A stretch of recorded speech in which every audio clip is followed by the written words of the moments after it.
All right, everyone. I think some classes are still signing in, but I think we can just get started and get through with some of the housekeeping items. So again, anyone that's on here chat before, my name is Shane Melman. I'm the Director of Programs and Operations with the Nova Scotia Sport Hall of Fame. Just a couple things. Just make sure you keep your mic on mute during the presentation. Feel free to leave your cameras on. At the end, feel free to say goodbye to our special guest and we thank him for taking the time out of his day to do this. Up in the corner, there's your view for your Zoom.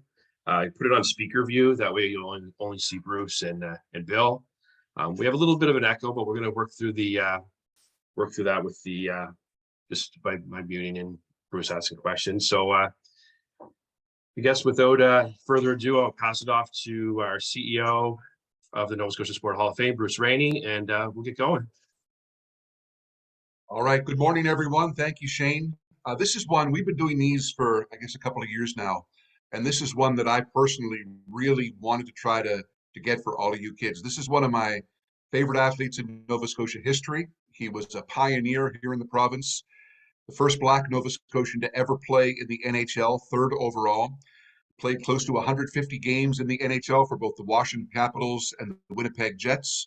He is the pride of Amherst, Nova Scotia, and I'm really thrilled he could do this for us today. He's a lifelong hockey guy, a player, a coach, an executive, a fan, and a tremendous gentleman as well. So Bill Riley, Amherst, Nova Scotia, you can unmute. We want to bring you on here, Bill, and thank you so much for spending time with us this morning with all the kids across Nova Scotia.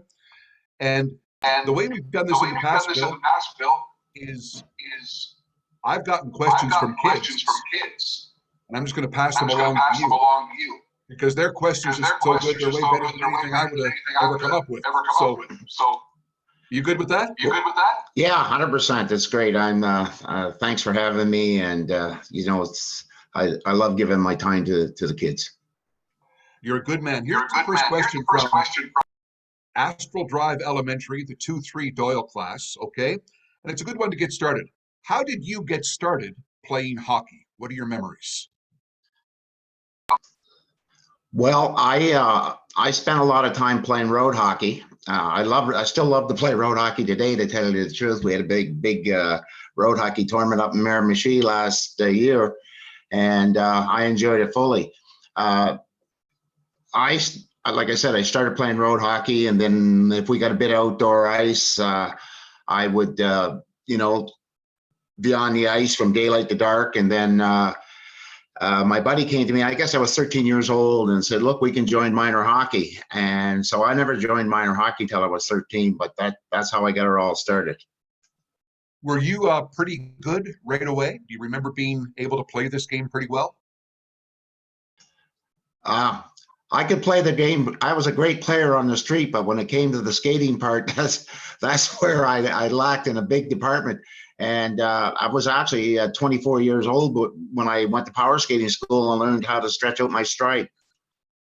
24 years old?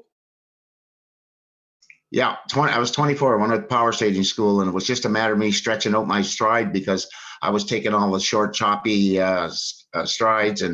And of course, back in those days, they call it a skating club, but we never had the money to be able to go there for somebody to help you to learn how to skate.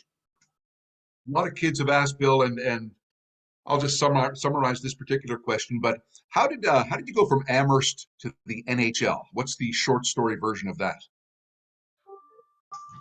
Well, I just completed playing junior B hockey for the Amherst Junior Ramblers, and a gentleman named Gary Lewis came home from Kitimat, British Columbia for his father's funeral, and then heard the local senior team out there was looking for players, and they would give you a job if you went out and played hockey for them.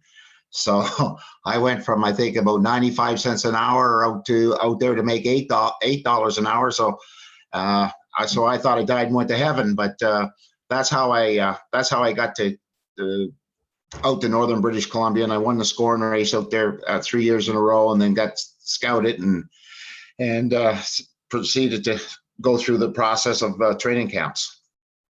So your first team in the NHL was the Washington Capitals. And we have a question here from grade 4s and 5s at Oxford Regional Education Center. Do you remember how you felt in your first game in the NHL?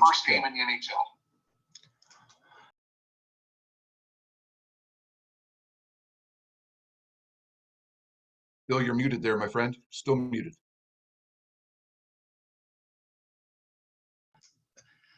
I was scared to death, to tell you the truth. I was very nervous, and the first NHL game I'd ever seen in my life, other than TV, I was playing in, and the coach started me for the national anthem, and I was standing on the blue line. I was trying to hold onto my legs because I was shaking so bad, but it was quite an experience, and I was just called up for the one game, but and I wasn't ready, but I used that experience to prepare myself for the next time that I got the opportunity.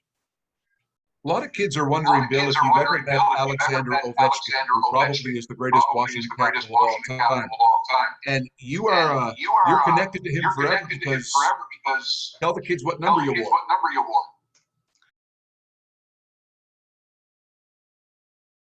Still muted, Bill. Still muted, my friend. How's that? Good. You're good. Okay.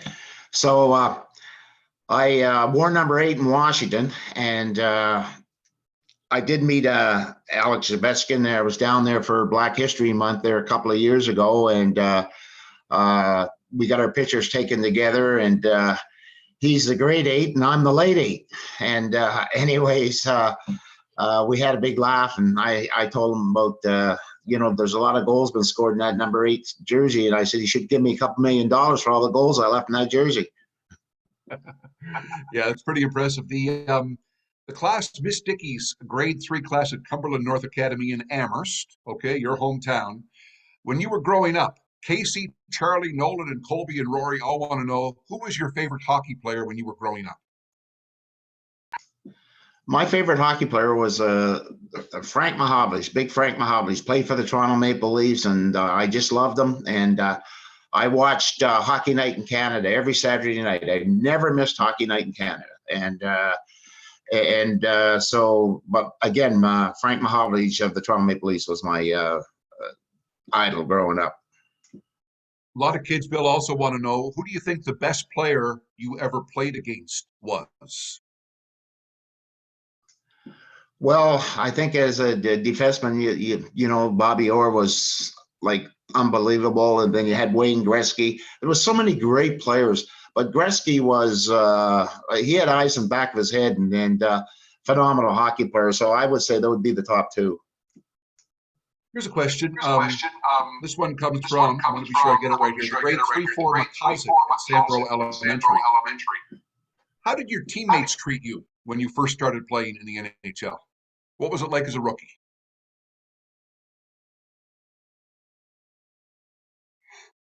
Still muted, Bill. Still muted. Yep. Yeah, I got you. Yeah, my teammates were 100% behind me. They helped me a lot. I was very, very fortunate to have great teammates and guys that had my back and would go to war for me. And when it comes to that part of it, there was a big difference between the way Jackie Robinson was treated with his teammates versus the way I was treated with my teammates. I can't say enough about my teammates because they surely helped me along the way. There's a question here from Greenfield Elementary, the grade 5 students. How did it feel to you to be the first Black Nova Scotian to play in the NHL? What did that mean to you? Well, believe it or not, I wasn't aware of that for just up to probably, I don't know, I'll say 10 years ago. I wasn't aware. And so when they took me down to the Nova Scotia legislature to recognize me for that feat, that's when it really sunk in. And they gave me a nice plaque and stating that. So yeah, anytime you're the first at anything, I think it's a pretty proud moment. Kind of a deep question here from a grade 5 kid, and I really liked it. Did anyone doubt your ability because of your skin color when you entered the NHL? Yeah, you heard it all. I more so on the way up. When I got to the NHL, there was none of that, through my teammates. I mean, there could have been things that I didn't hear, but I again thought I was pretty fortunate to have the teammates that I had. But I always got, like, oh, he doesn't skate well enough. He doesn't do this. He doesn't do that. Well, I could score goals, and I always could score goals. And if you look at my resume along the way, you'll see my goals per capita are right off the charts. And when I was in senior hockey in British Columbia, that's how I got scouted, because I won the scoring race 3 years in a row and set all kinds of records out there. And so I never doubted my ability. And then once I went to that power skating school, learned how to stretch out my stride, I was away to the races. In what ways, Bill, did you deal with racism on the way up?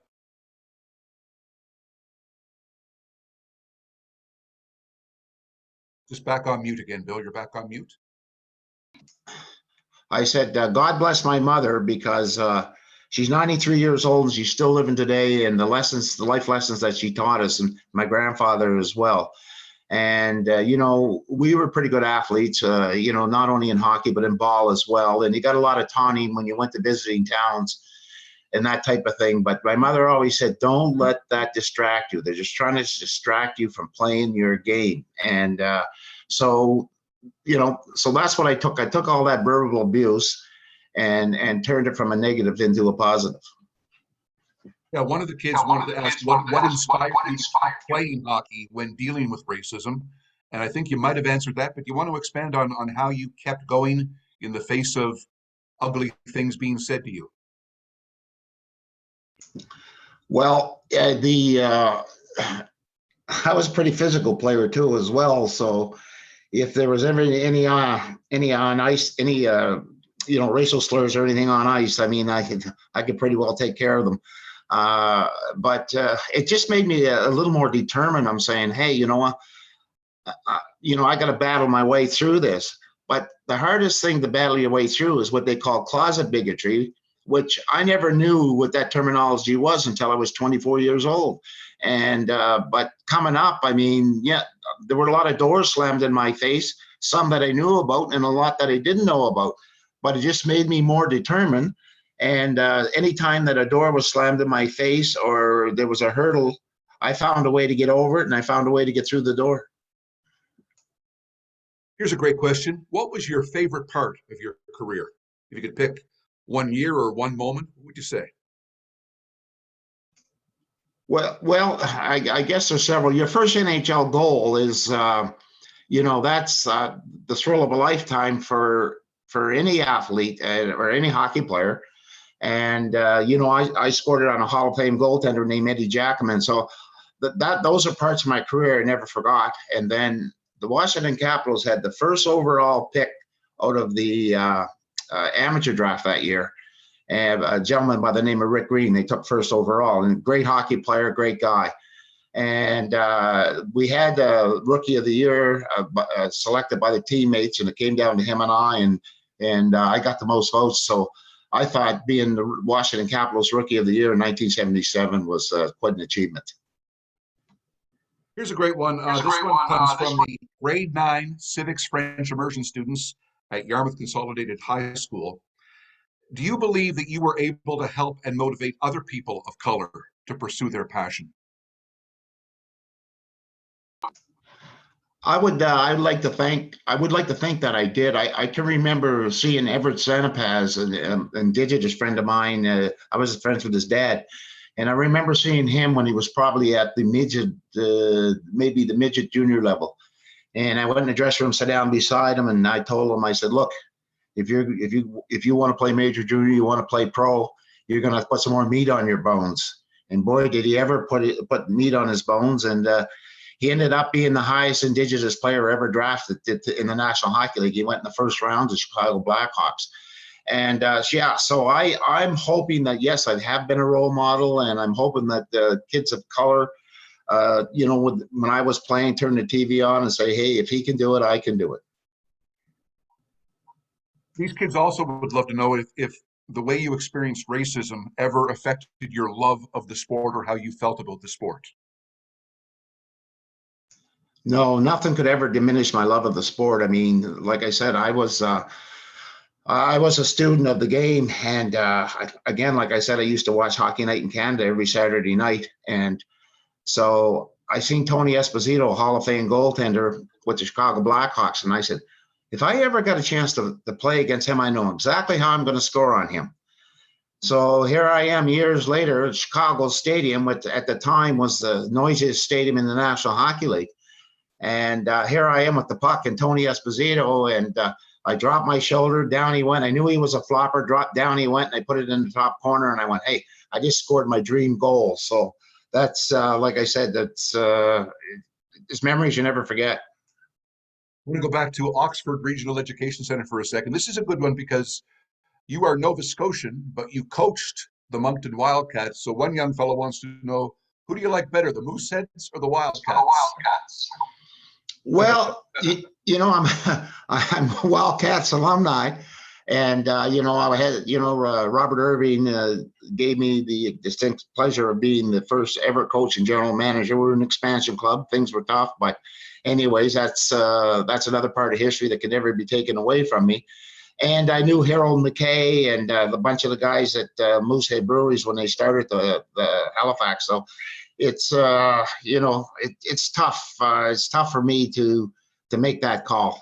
I love both teams, you know, a whole lot. That's a good answer. Listen, Maria's at Cumberland North Academy in Amherst. She'd love to know, who was your favorite hockey team growing up, and who is it today? Has it changed?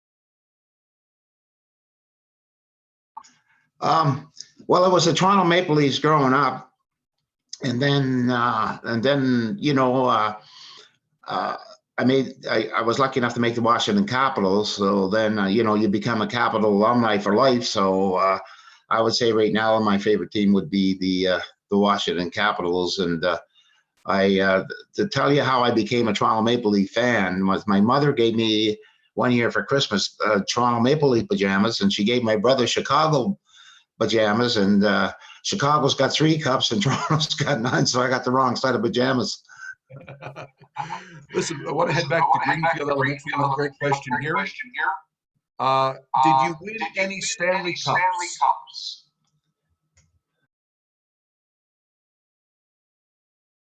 Still muted there, Bill. That's a mute right now.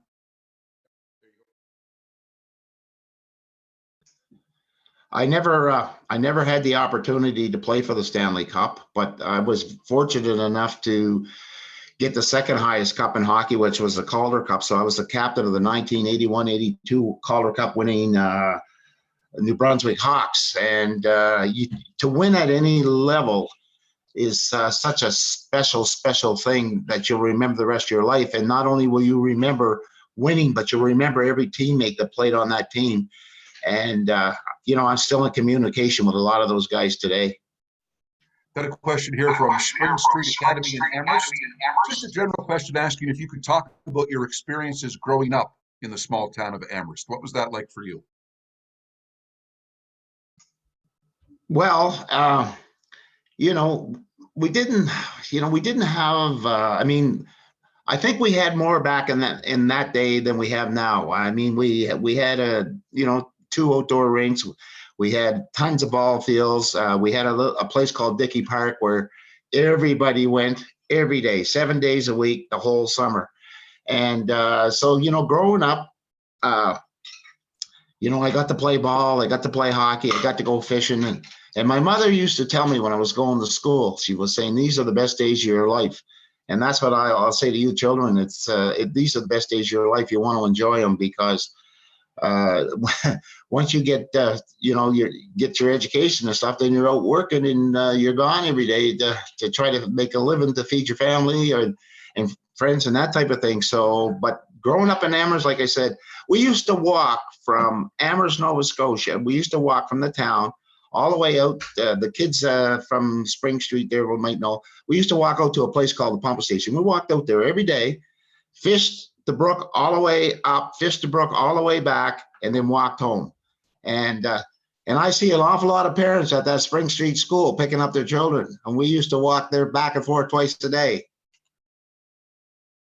There's a lot of people asking about Willie O'Ree and Mike Marsden. And for people on the call that don't know, the first black player in NHL history was Willie O'Ree. The second was Mike Marsden, and you were the third. You're the first Nova Scotian. Did you ever meet either of those two guys? Yes, I met Willie years back in Halifax, and of course, I played with Mike Marsden. Mike Marsden and I were the first two players of color to ever play on the same team, and the first two players of color to ever play in the same line. So, Mike, like I said, I never seen Willie play. I seen him on TV play with the Bronzer because my grandfather had us all around the little black and white TV when Willie made history. And then, of course, Mike was one of the most talented players I ever played with. And probably I've tried to decide who's the strongest. I played with another player of color named Stan Jonathan.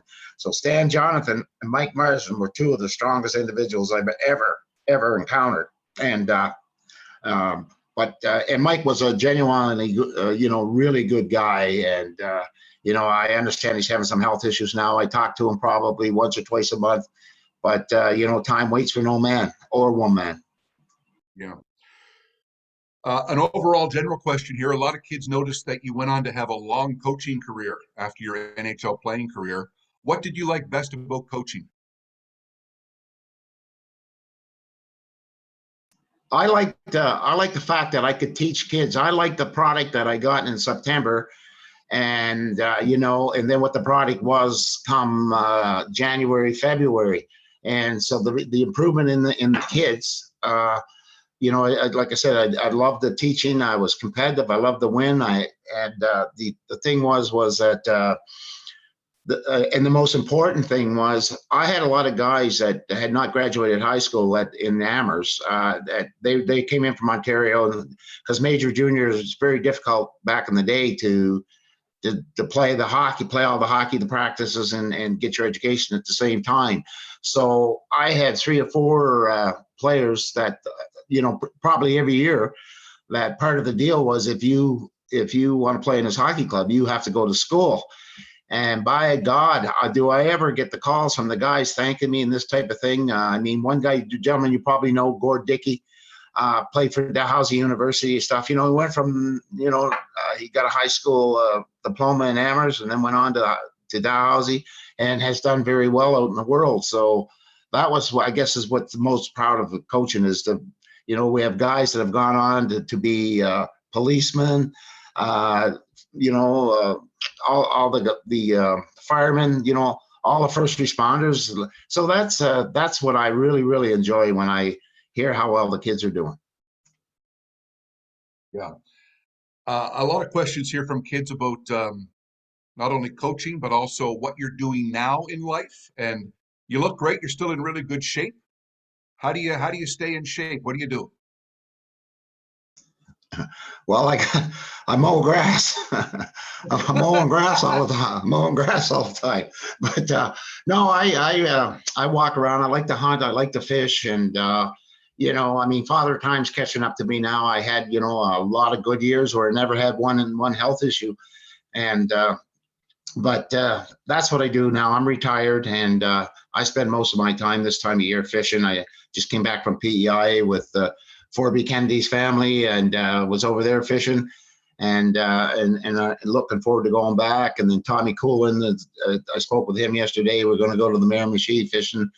So it's I'm very fortunate enough to be in a position to be able to enjoy my latter years. Right. We've got a couple of questions here from teachers that would like you to expand on how important you think education is. You touched on that in a previous answer, but why you think education is important for young people?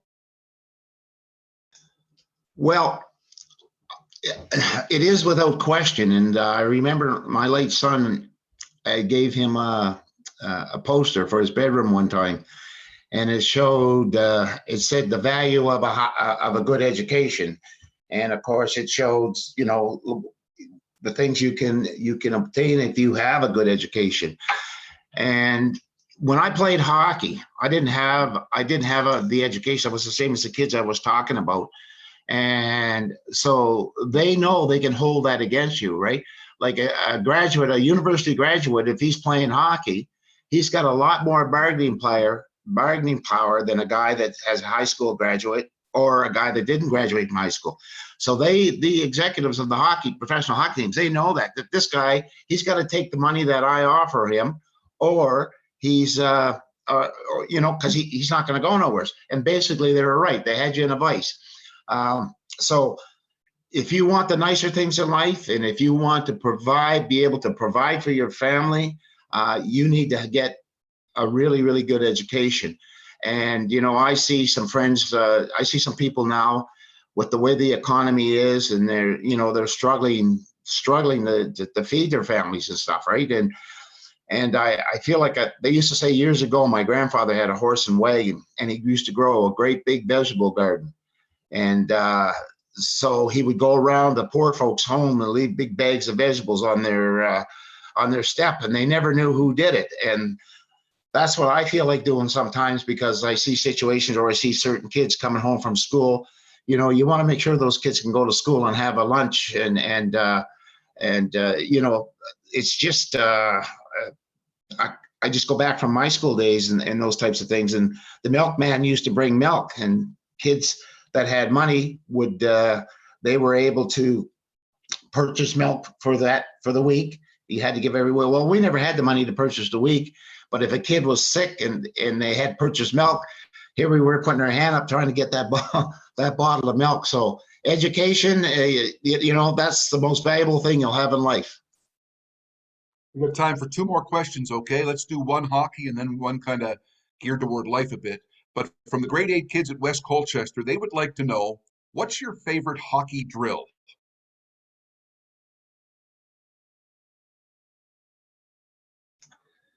I have a drill that I used to do with the junior teams and this type of thing. And, years after I quit coaching, I went down to Tampa and I watched the Tampa Bay Lightning's practice and the Montreal Canadiens practice under Turk Gallant. And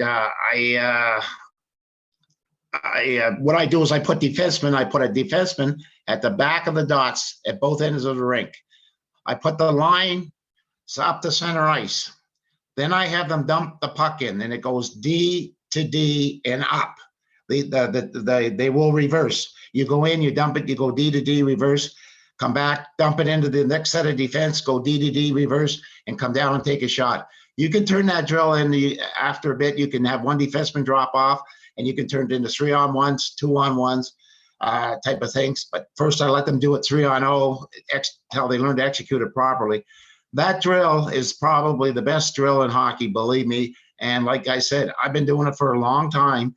And when I went to Florida and I watched the Tampa Bay Lightning and the other visiting teams coming in and practice, and they all use that drill. It's a great flow drill, and you never stop moving, and it's absolutely great for your heart. It's just your cardiovascular stuff. It's just an amazing drill. I'll get Bruce to demonstrate it there next time when I get him on the ice. Yeah, we do one lap. Last one, Bill. Nobody has written a book about you yet, and I hope somebody does very soon. But when that book comes out, this is a great question, I think. When somebody knows the story of Bill Riley and reads the story of Bill Riley, what's the most important thing they should take from it that they could apply to their own lives, do you think?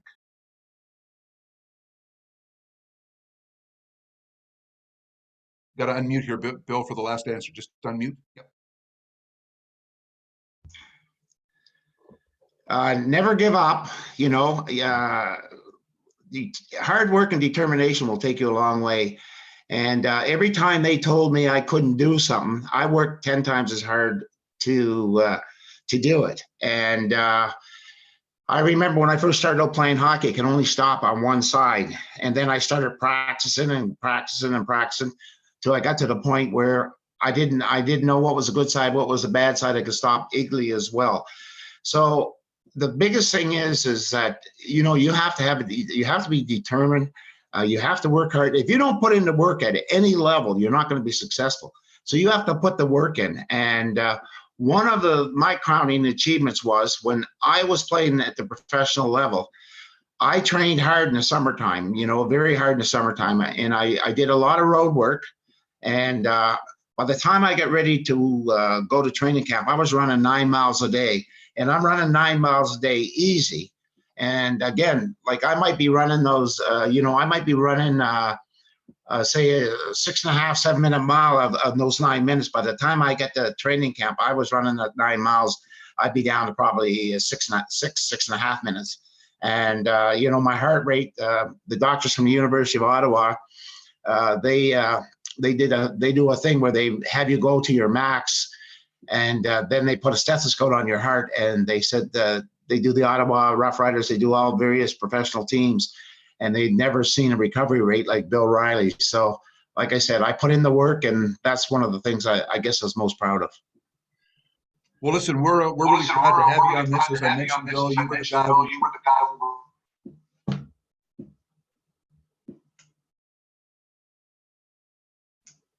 Yeah, sorry about that, guys.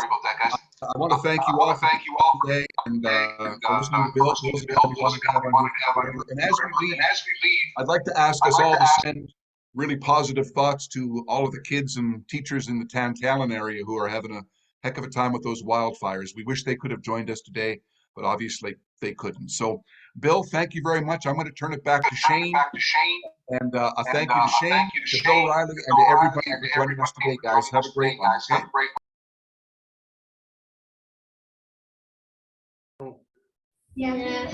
Okay? You're welcome.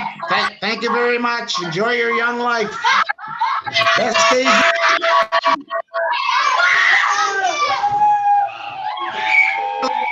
I think my closing comments are going to be rounded up. So we'll just go with that. Teachers, thank you very much. Thank you, students. Thank you, Bill. All right. Bye-bye. Thank you. Bon voyage. Bon voyage.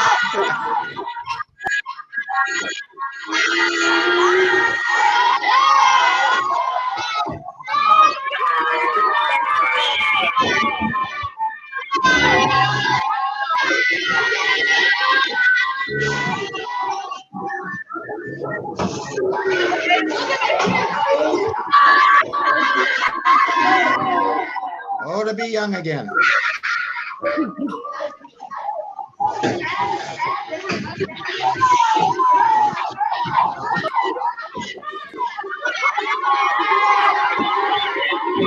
Thank you, Bill. Thanks a lot. Okay, see you next time. We'll talk soon. See you, Bye. everyone.